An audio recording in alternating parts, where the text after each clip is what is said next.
When science seeks to explain the origin of life through evolution, the ancient Chinese had already offered their own answer thousands of years ago. And that answer begins with a great goddess named Nüwa. What if every human being on Earth began as nothing more than a handful of yellow clay? What if the sky above your head once shattered into countless pieces, and the only reason it still exists today is because one goddess refused to let the world die? Thousands of years before science searched for answers and long before history was ever written, ancient China told a different story about the beginning of humanity. It was not a story of evolution or coincidence. It was the story of compassion. It was the story of a lonely goddess named Nuwa, whose greatest miracle was not creating life, but choosing to protect it when everything was about to disappear. In the beginning, there were no kingdoms, no cities, no temples, and no human voices. The earth was young and wild. Endless mountains stretched toward the heavens. Rivers carved silver paths across untouched valleys. Ancient forests covered the land like emerald oceans, and stars shone over a world that had never known civilization. Birds filled the skies with songs that no one could understand. Wolves called to one another beneath the moon. Fish swam through crystal waters that had never reflected a human face. Nature was complete, yet the world felt strangely empty. Every sunrise arrived without witnesses. Every sunset disappeared without anyone stopping to admire its beauty. The universe had everything except someone capable of asking why it existed. Across this silent world wandered a single divine being. Her name was Nüwa. She was neither a queen nor a conqueror. She carried no armies and built no empire. Instead, she spent her days exploring the beauty of creation. She climbed mountains simply to watch the clouds drift across the sky. She stood beside rivers listening to the sound of flowing water. She watched flowers bloom in spring and snow quietly cover the earth in winter. Yet no matter where she traveled, the same feeling followed her: loneliness. Every living creature had companions. Birds flew together. Deer raised their young together. Even tiny insects lived among thousands of others like themselves. Only Nuwa walked alone beneath the endless heavens. As centuries passed, silence became heavier than the mountains themselves. One morning she arrived beside the yellow river. The water was perfectly still, reflecting the morning sky so clearly that heaven and earth seemed to become one. She looked into the river and saw her own reflection staring back at her. For a long moment she said nothing. Then she whispered softly, "A world this beautiful should never be empty." She knelt beside the riverbank and gathered a handful of warm yellow clay. Slowly, with extraordinary patience, she began shaping it. She pressed gentle fingers into the clay to form a face. She shaped eyes that would one day admire the stars. She created ears to hear music carried by the wind. She molded hands that could build homes, comfort children, and plant seeds. She formed feet that explore mountains and oceans far beyond her own journeys. Finally, she placed both hands upon the small figure's chest and closed her eyes. "Open your eyes," she whispered. A gentle breath left her lips and entered the silent clay. For a moment nothing happened.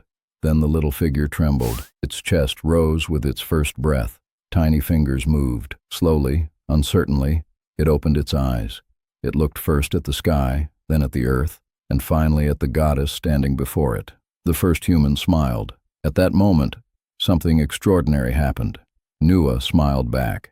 It was the first time since the beginning of creation that she no longer felt alone. The little human laughed as sunlight warmed its face. It touched flowers blooming beside the river. It listened to birds singing in the trees. It reached toward the clouds as if trying to understand the endless world stretching beyond the horizon. That single laugh echoed across mountains and valleys, breaking a silence that had lasted since the birth of heaven and earth. Nuwa realized she had not merely created life. She had created wonder itself. Filled with joy, she continued shaping more people from the yellow earth. Every face was different. Every pair of eyes reflected a different curiosity. Some became fearless explorers. Others preferred peaceful valleys and quiet rivers. Some laughed loudly, while others spoke only after careful thought.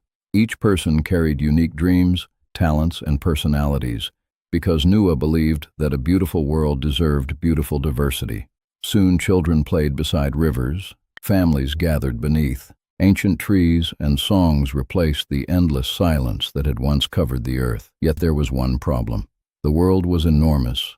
and even divine hands could not shape people forever. Looking across the endless land, Nüwa smiled, picked up a long vine growing near the riverbank, dipped it into thick yellow mud, and swung it high above her head. Thousands of tiny drops scattered through the air like golden rain. Wherever a drop touched the earth, another person stood up alive beneath the open sky. Mountains, forests, valleys, and distant plains soon filled with humanity. Every new face carried the same divine breath and the same beginning. They came from the same earth beneath their feet.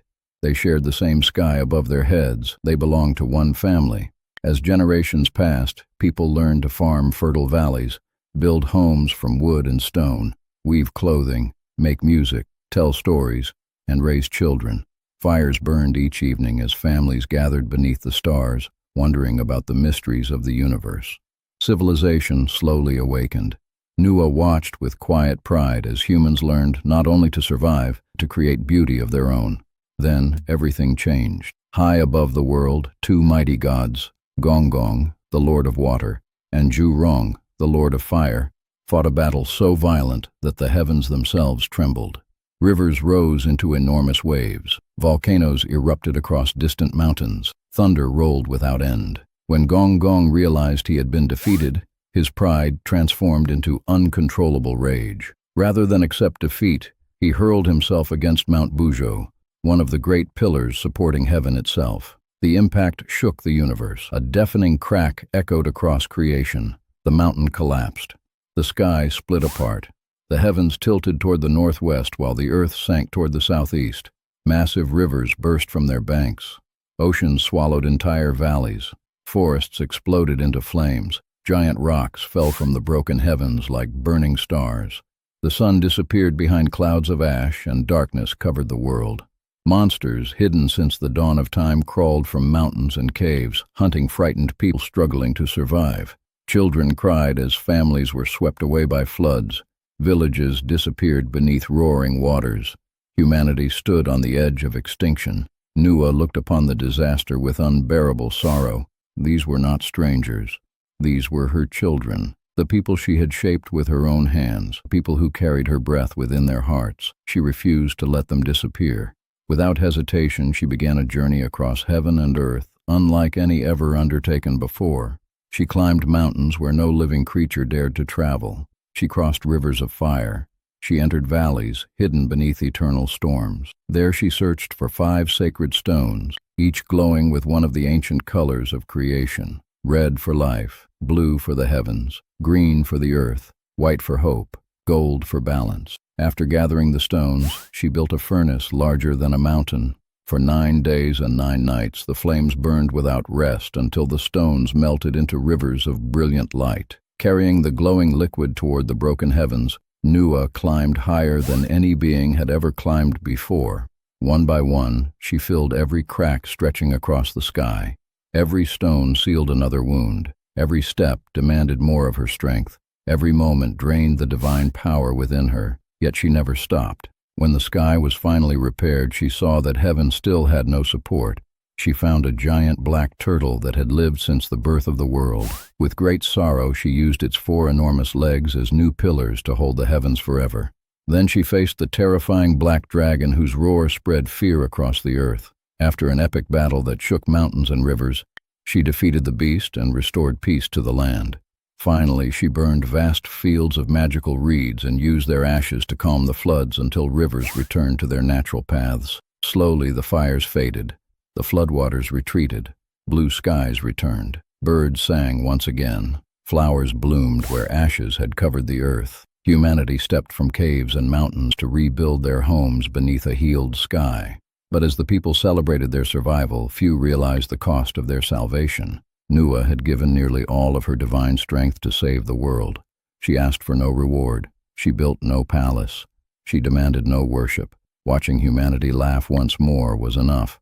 From that day forward, she was remembered not simply as the creator of humankind, but as the guardian who sacrificed everything so that future generations could continue living beneath the sky she had repaired with her own hands. Even today, after thousands of years, the legend of Nuwa continues to live on because it speaks to something far greater than mythology.